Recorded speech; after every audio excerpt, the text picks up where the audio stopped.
started. Now, Wally here, since we're drawing him full body, we're going to start off with a square. And this square you want to place toward the center of the page. You're going to need a little bit of room below, but you're going to need a lot of room above, so keep that in mind. We're going to start about halfway down the space, and I'm going to add a horizontal line. And then I'm just going to bring down a square, again leaving lots of room above. And it's a very classic looking square. If you need a reference, kind of looks like a Kraft Singles cheese slice, a Rubik's Cube, or if you're around in the 90s, kind of like a floppy disk. And there you go, that's a square. We're then going to divide this in half. So I'm going to place a vertical line going right down the middle. And then a horizontal line going about a third of the way from the top. Now these are what we call construction lines or guidelines because they're going to guide us throughout the next steps. And they're going to help us find our next feature, which is actually going to be his tires. His tires are quite tall, so we're going to start them on this horizontal line here, and we're going to bring down some verticals.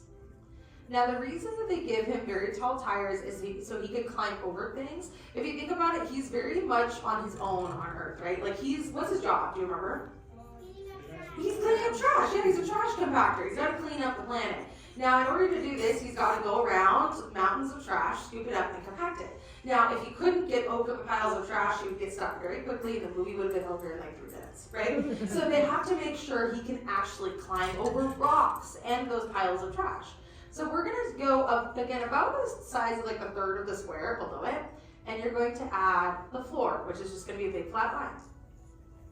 And that's going to give us enough room to climb over things, but without making him look like a monster truck. If you want monster truck Wally, make his tires even taller, and it's just going to make him look like a little bit more epic, but a little less like he's a trash compactor.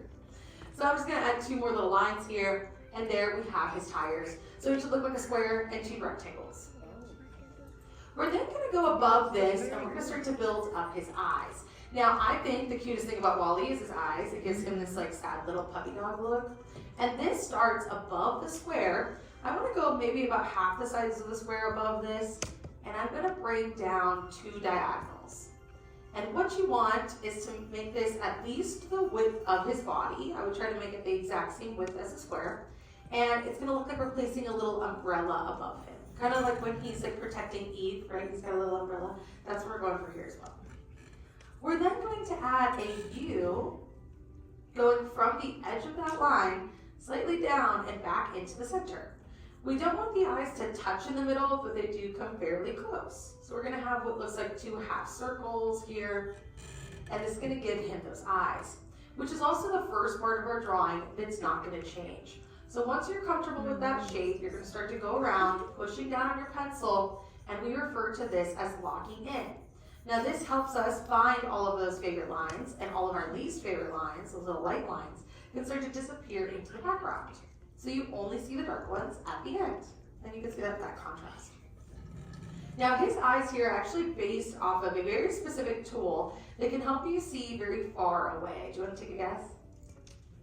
Binoculars, yeah, exactly. They use binoculars to inspire his design here. And that came from the director, Andrew Stanton, when he was at a baseball game one day. Like most artists, he was not watching the game at all. But he started looking around the audience, and he noticed that a lot of people were using these binoculars in order to see.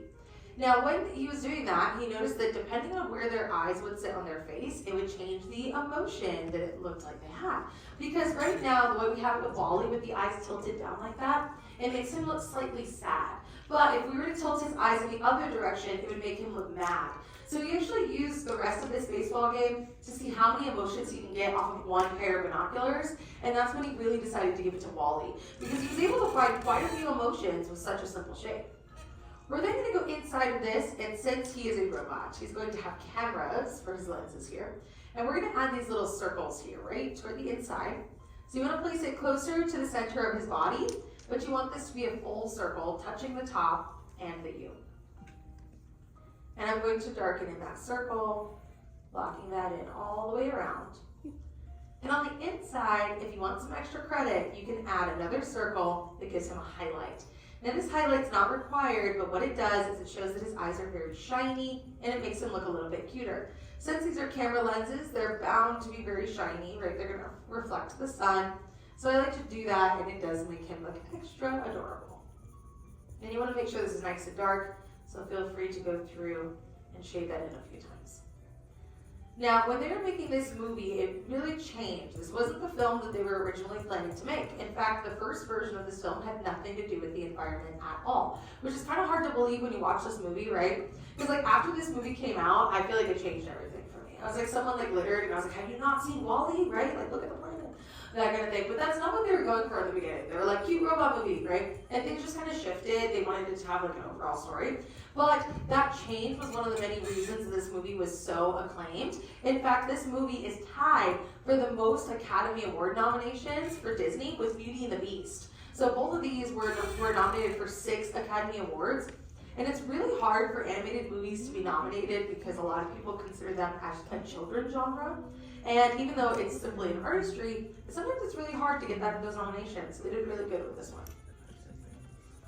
Now at this point, I'm going to the top of the box, and we're building up what looks like a little turtleneck. So there's going to be this little rectangle here. And then we're going to bring this up toward his eyes with a very thin little rectangle, and that's going to give him his little neck there. Kind of looks like he's like a selfie stick or something. Just got a little handle there. And this is fairly advanced technology, and in order to show that, I'm just going to add like 2 little lines going through the inside.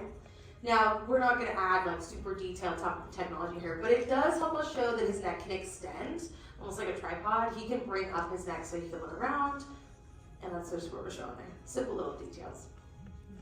We're then going to go to the bottom here, and the reason that we left the body nice and light is because we're still missing his hands. In order to scoop up the trash, he's going to need those. And these are going to cover up the corners of his body. Starting first on each corner, I'm going to add a diagonal. And then we're going to bring down some additional diagonals going in the opposite direction. And we're going to cap that off. So what it should look like is a crooked square, kind of like a diamond here. And you can start to go around blocking all of that in as well, giving him those little hands there. And we'll even add a little bit of detail on the inside. When they were making this movie though, this was very much a passion project for the director. This was something that he was looking forward to for a very long time, and he really wanted to have his own take on a silent film. This is something that he really wanted to do, and he decided to do that with WALL-E. Now this movie is not completely silent, right? There are in fact words. However, the whole beginning part of the film is practically a silent movie, because really what we hear is mostly music, and the only dialogue we really hear come from Wally and Eve are their own names. Like they say their names, and that's it. We're not hearing full sentences until we actually get onto the axiom. This is where the humans live, and that's when it kind of shifts from a silent film into a regular movie. But honestly, that's my favorite part of the whole film. I don't know about you guys, but when Wally's just kind of roaming around the planet, I think it's so cute. He's like so wholesome, right? And he's absolutely a hoarder. So he's just going around just collecting things, trying to add little things to his collections. And one of the only parts we actually do hear like words in this film in the beginning is when he finds something. It's his favorite movie. Do you know what movie that was? No? Yeah, I think I heard it like I'm almost loving it. It's Hello Dolly. Yeah. If you've ever seen that movie, it's a musical, and you do get to see it in this one. And you're going to notice when you go back and rewatch it, anytime they show videos of something, it's actually live action. It's not animated. So it's actually Hello Dolly played through the TV. So I think it's really cool. It's Wally's favorite movie. He really loves it. And really, that's the only time that we hear it, again, until the axiom.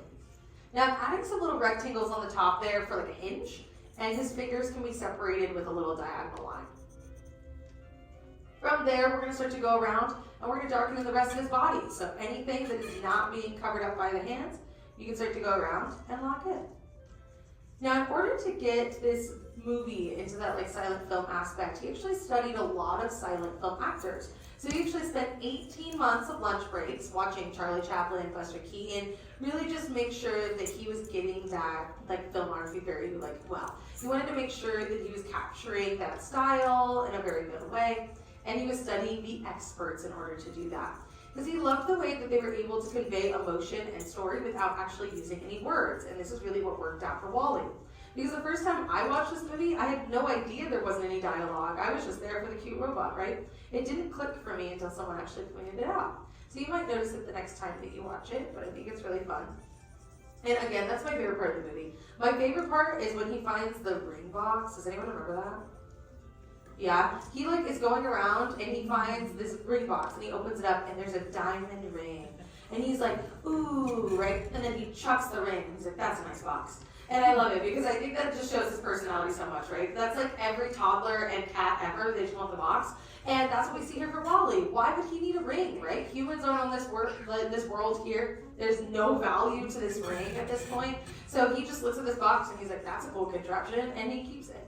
And I think it's just really wholesome, very cute. Now at this point, I'm building up some tread in his tires. Very simple little tread, we're just adding some straight lines going across. If you know a lot about cars, feel free to like add some extra detail here, pop off, have fun. I don't know anything about cars, so I'm just gonna keep it very simple. We're then gonna go to the inside, and the last thing that we need for our Wally is to start to build up his technology. Now, even though he is pretty advanced of a robot, he is still considered older tech, and we're going to add a straight line that goes from one hand to the other. And then we're going to place some technology on the top here. Now, since he's considered older technology, you're going to notice that back in the day, a lot of technology, you can see exactly what's happening on the inside as well as on the outside. So all the buttons are very noticeable, like on old phones, like you can pretty much see everything. There was a style for a long time where you could see all of the innards of the phone, all that kind of stuff. That really left the style from then on. We started to move on to more modern technology, which is very sleek, and you don't see the inner mechanics. However, since he's considered older, we want to see those mechanics. Going above this line, I'm going to start off with some little vents, which are just rectangles here, right behind that first hand.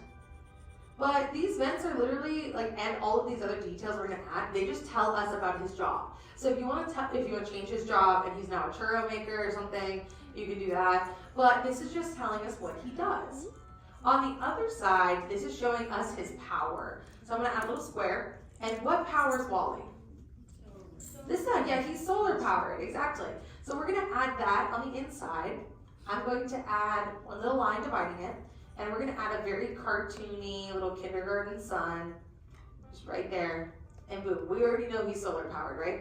And right next to that is his power level. And I'm going to make him fully charged, because I love my Wally at full energy, but if you want to make him low battery, you can as well. Now this older tech we see the exact opposite when it comes to Eve. Since she's considered very modern, you're going to notice that a lot of her things are very hidden. At one point she has a hidden compartment that holds the plant, right? We had no idea that was there until she showed us, and that's because of that modern kind of look. And when they were making this movie, they were trying to figure out exactly what would make her look so modern and sleek, and they actually went to a certain company. Now, who might you think of? Very popular right now. Go ahead. Apple, you got it. Yes, that's what they thought as well. Pixar's had some history with Apple throughout the years, so they called them up and they were like, hey, will you help us design a character? And they actually sent over the person that was making the current iPod at that time, and they helped them design Eve. So that's why Wally and Eve look so different. They were designed by completely different teams, and so it gave them that different kind of tech. And I think that's really fun. Now, inside of this circle here, we're going to add an E. We're going to build up his name, and I like to do it backwards so that I have room. His name also tells us about his job, and if you've never known it, it's actually an acronym. So it stands for Waste Allocation Load Lifter Earth Class, which is why the E is circled, because that's where he works, is on Earth. And if you remember on where the humans live on the Axiom, they have really big Wallies, but they're called Wallas because they're Axiom class. So a little bit different. They got a little A instead. Now, I like to add a little bit of dirt throughout Wally. You know, he's literally climbing through dirt all the time. So I like to add a little bit of dirt by his tires. I like to shade in those tires, add some throughout his body. All of this is considered extra credit, though. So if you want to add something, you definitely can. But the last thing that we all need is his signature. So find a spot on your page and sign your name nice and proud. And that's it. You do your very own robot.